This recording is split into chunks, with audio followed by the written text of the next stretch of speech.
बच्चों, आज आप लोगों के काव्य का महादेवी वर्मा का जो इसमें दो कविताएं हैं गीत, वो हम आपको समझाने जा रहे हैं। तो इसमें देखिए, जो पहला आपका गीत है ये सांध्य गीत से लिया गया है। इनकी रचना जो सांध्य गीत है काव्य संग्रह, उसमें से लिया गया है। इसमें देखिए महादेवी वर्मा जी अपने प्राणों को संबोधित करते हुए उसको निरंतर कार्य करते रहने की प्रेरणा देती हैं, प्रगति के मार्ग पर उसको बढ़ने की प्रेरणा देती हैं। और इसका परिचय देखिए लिखा हुआ है। प्रस्तुत गीत में महादेवी जी ने आलसी और प्रमादी व्यक्ति में नव स्फूर्ति का संचार करते हुए उसका आह्वान किया है कि वह पीड़ाओं और बाधाओं का अतिक्रमण कर, यानी उनको समाप्त कर, निरंतर अपने लक्ष्य की प्राप्ति के लिए प्रयत्न करे। उसकी रहस्यवादी भावना भी इस गीत में स्पष्ट दिखाई देती है। ठीक है, यानी अपने प्राणों के माध्यम से वो लोगों को संबोधित करते हुए सभी लोगों का आह्वान करती हैं कि सब लोग अपने जो है बाधाओं को समाप्त करके निरंतर वो आगे बढ़ते रहें। ठीक, देखिए इसमें हम देखते हैं। चिर सजग आंखें उनींदी, आज कैसा व्यस्त बाना, जाग तुझको दूर जाना। ठीक, तो सबसे पहले इसमें हम कुछ मीनिंग्स देख लेते हैं। सजग मतलब होता है जागरूक। ठीक, चिर मतलब बहुत लंबे समय से। उनींदी मतलब आलस्यपूर्ण, नींद से भरी हुई या आलस्यपूर्ण। व्यस्त बाना यानी अस्त व्यस्त बाना, स्वरूप यानी अस्त व्यस्त बाना। ठीक, फिर इसके बाद देखिए, पहले हम इसको देख लेते हैं। चिर सजग आंखें उनींदी, आज कैसा व्यस्त बाना, जाग तुझको दूर जाना।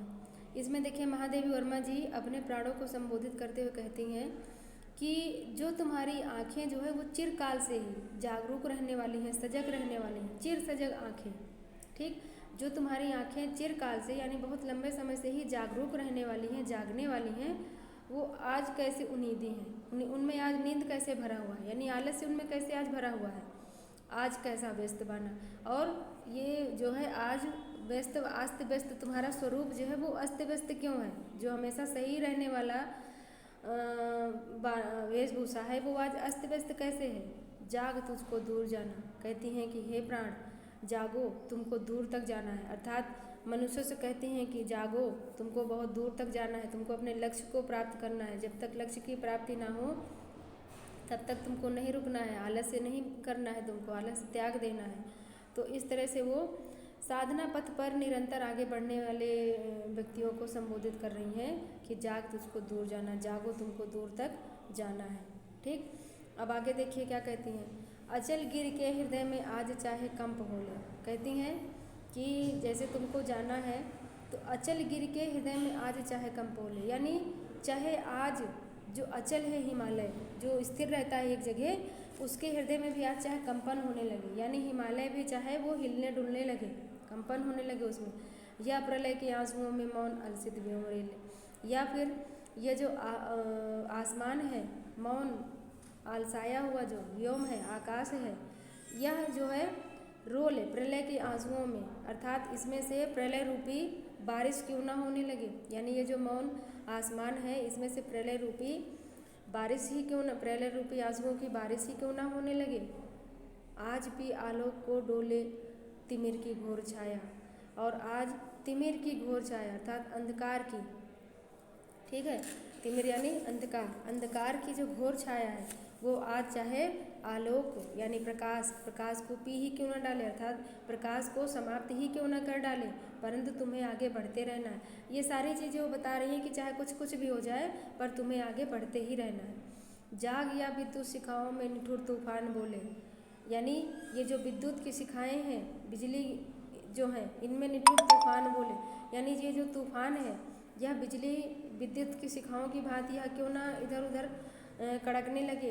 यानी जहाँ जैसे बिजली कड़कती है तो एक ही बिजली चमक के चारों ओर फैल जाती है, तो तूफान के रूप में चाहे बिजली ही क्यों ना चमकने लगे, पर तुझे है नाश पथ पर चिन्ह अपने छोड़ आना, जाग तुझको दूर जाना। कहती हैं कि हे प्राण, तुझे इस नश्वर पथ पर अपने चिन्हों को छोड़ आना है और जागो तुमको दूर तक जाना है। पर कहती हैं कि यह जो संसार है यह नश्वर संसार है, नाशपत है। नाशपत यानी नश्वर संसार। यह जो संसार है यह नश्वर है, इसमें तुम्हें अपने चिन्ह छोड़ आना है। अर्थात इसमें तुमको इसके सहारे नहीं रहना है, इसको छोड़ते हुए, इसको त्यागते हुए तुम्हें आगे बढ़ जाना है। जाग तुझको दूर जाना, जागो तुमको दूर तक जाना है। ठीक, इसमें देखिए कुछ मीनिंग्स देख लेते हैं, हम लोगों ने मीनिंग नहीं देखी थी। तो इसमें देखिए सबसे पहले है व्योम। व्योम मतलब आकाश। ठीक,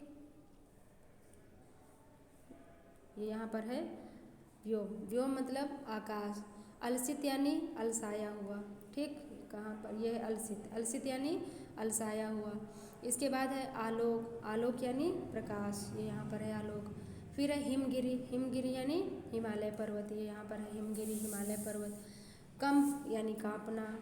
ठीक, प्रलय यानी सर्वविनाश।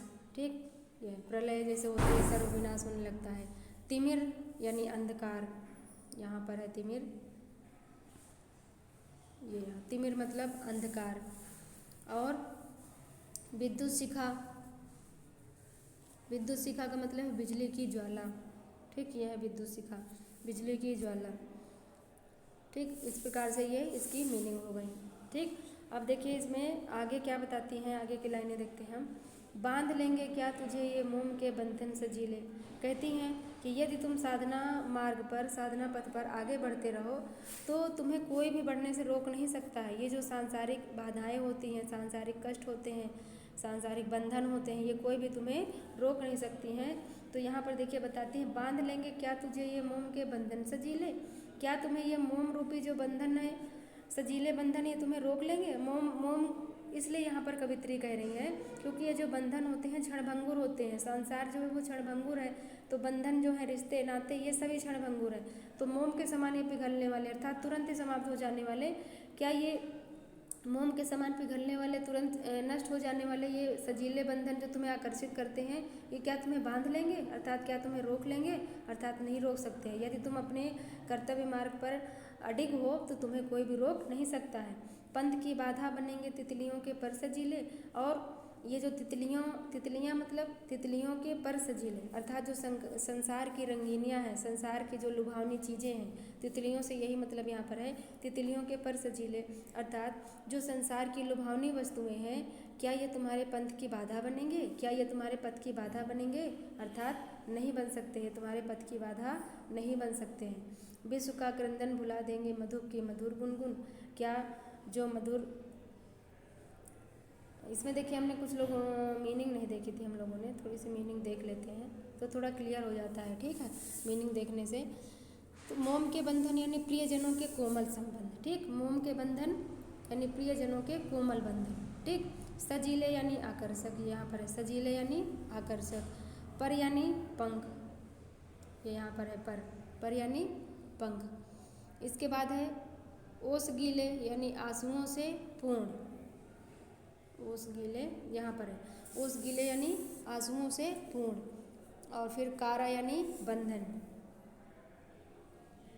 नहीं, अब इस वाले पैराग्राफ में नहीं है, यहाँ पर है, आगे देखेंगे हम। तो अब यहाँ पर देखिए हम देख रहे थे कि विश्व का क्रंदन भुला देगी मधु की मधुर गुनगुन। क्या यह जो विश्व का क्रंदन है, अर्थात संसार में जो ये दुख है, ये जो कष्ट है, क्या इसको जो है मधुर की मधुर गुंजन यानी जो भौरे की, पक्षियों की ये जो मधुर गुंजन है, ये क्या इसको भुला देगी? यानी तुम मधुर गुंजन सुन लोगे, मधुर गुंजार सुन लोगे तो क्या विश्व का क्रंदन तुम भूल जाओगे? विश्व में, संसार में जो अशांति फैली हुई है, इसी को तुमको समाप्त करना है, संसार में खुशियाँ लानी है, तो क्या तुम इसको भूल जाओगे? जो संसार में कष्ट फैला हुआ है, क्रंदन, विश्व जो है परेशान है, रो रहा है, क्या ये मधुर गुंजार तुमको भुला देंगे? अर्थात नहीं। क्या डुबो देंगे तुझे यह फूल के छल ओस गीले। और क्या तुम्हें ये जो फूल के छल ओस गीले, ये जो फूलों के छल रूपी ओस गीले हैं, अर्थात जो फूलों के ओस गीले हैं, ये क्या तुम्हें डुबो देंगी? अर्थात तुम्हारे जो विचार हैं, तुम्हारे जो दृढ़ संकल्प की इच्छा है, क्या तुम्हें ये सब चीज़ें समाप्त, उस दृढ़ इच्छा को क्या ये सब चीज़ें समाप्त कर देंगी? ठीक, यानी आंसुओं से पूर्ण। ठीक, आंसुओं से पूर्ण ये जो सपने हैं तुम्हारे, इनको क्या ये डुबो देंगे? क्या तुम इनको भूल जाओगे?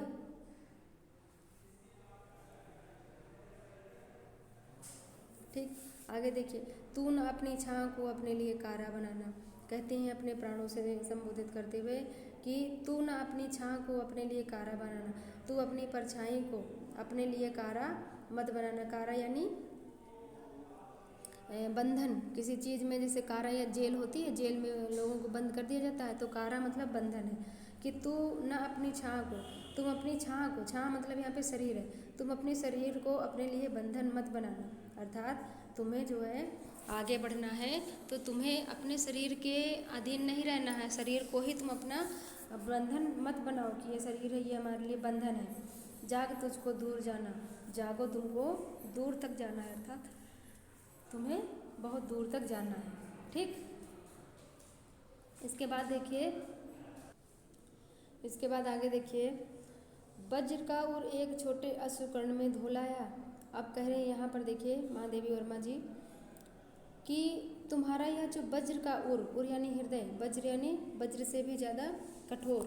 ठीक, वज्र मतलब कठोर, ठीक, वज्र के समान कठोर।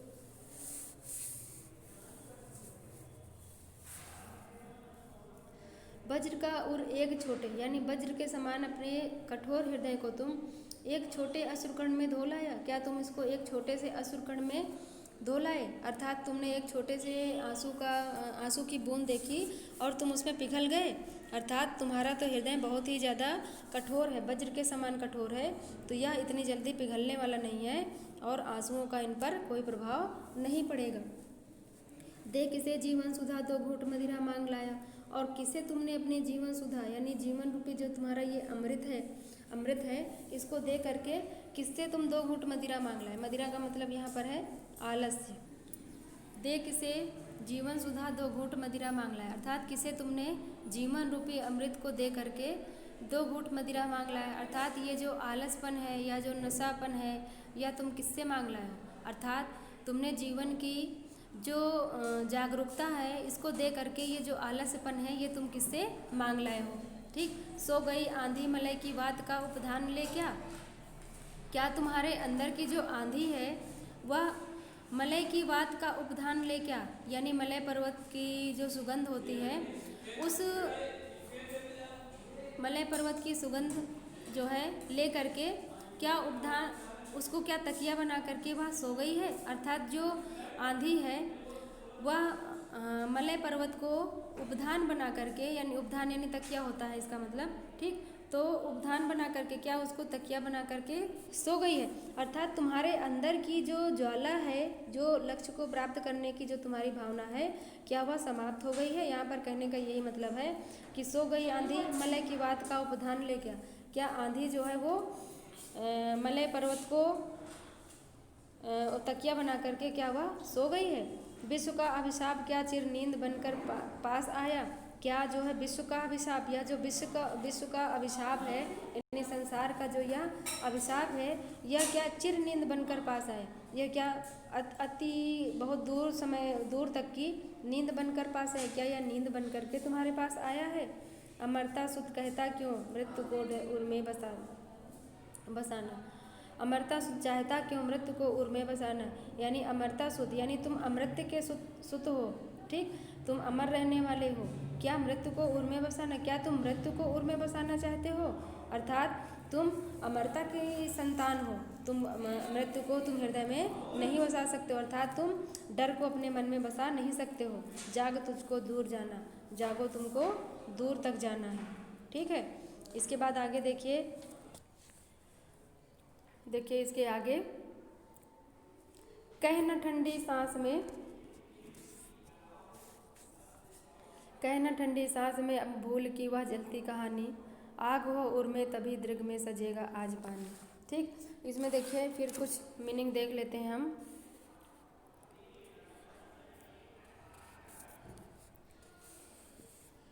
ठंडी सांस यानी दुखपूर्ण सांस। ठीक, ठंडी सांस का मतलब है दुखपूर्ण सांस।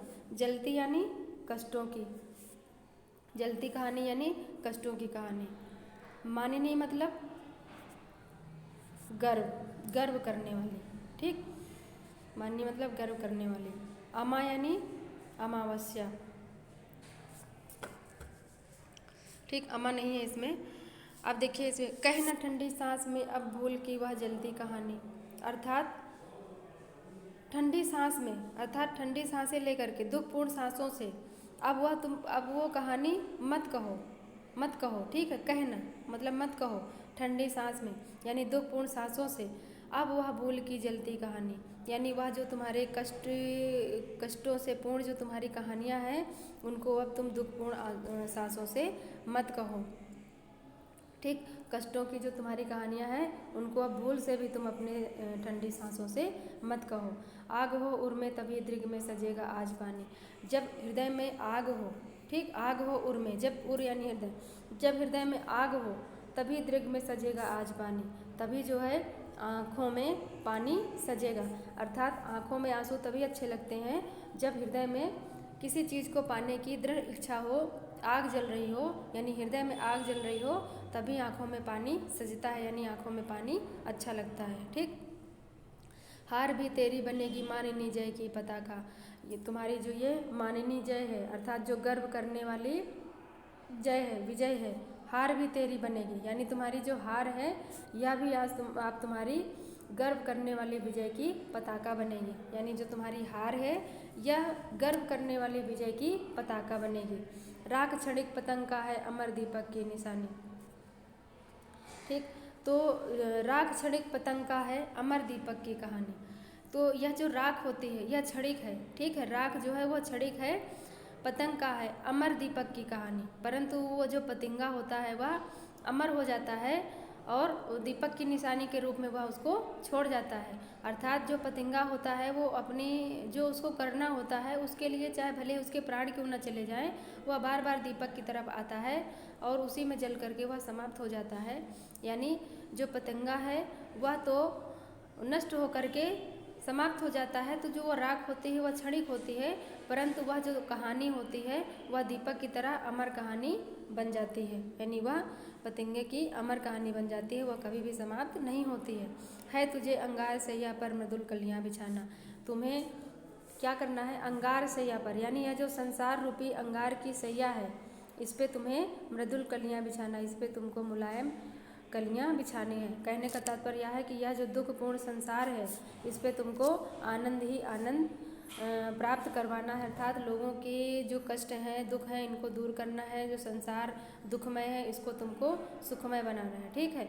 यह जो संसार है कष्टों से भरा हुआ इसे तुम्हें आनंदित बनाना है, ठीक है। तुझे अंगार सैया पर मृदुल कलियाँ बिछाना, जाग तुझको दूर जाना, जागो तुमको दूर तक जाना है, अर्थात हे प्राण जागो तुमको दूर तक जाना है, ठीक। तो अब देखिए इसमें जो है आपने देखा कि इसमें कवित्री जी ने यही संदेश दिया है कि साधना पथ में तनिक भी आलस्य नहीं करना चाहिए तथा पथ पर निरंतर धैर्य के साथ आगे बढ़ना चाहिए।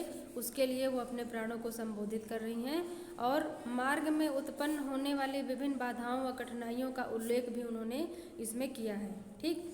तो ये आप लोगों ने देखा। इसके बाद देखिए नेक्स्ट जो है इनका गीत वाला वो हम अगले वीडियो में आपको बताएंगे, और इसके पहले का वीडियो देखने के लिए आपको उसका लिंक डिस्क्रिप्शन में मिल जाएगा, तो सभी लोग वो वीडियो ज़रूर देख लेंगे, तब आपका सीक्वेंस बना होगा। और बाकी सारे वीडियोस को देखने के लिए अपने क्लास के वीडियोस पद्य वाले देखने के लिए आप चैनल को सब्सक्राइब करेंगे तो नेक्स्ट आपके जो वीडियोस हैं उसको आपको पता चल जाएगा, उसका लिंक मिल जाएगा।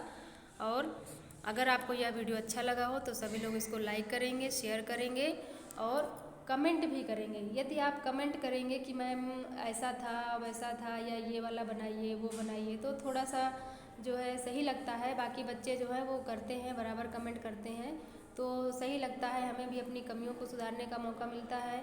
और कुछ अगर वॉइस क्लियर नहीं है या फिर कुछ और है तो उसको भी हम नेक्स्ट वीडियो में उसको सही कर देते हैं, ठीक है। तो इस तरह से आप लोग इसको कई बार देखेंगे तो आपको ये समझ में आ जाएगा, ठीक। धन्यवाद।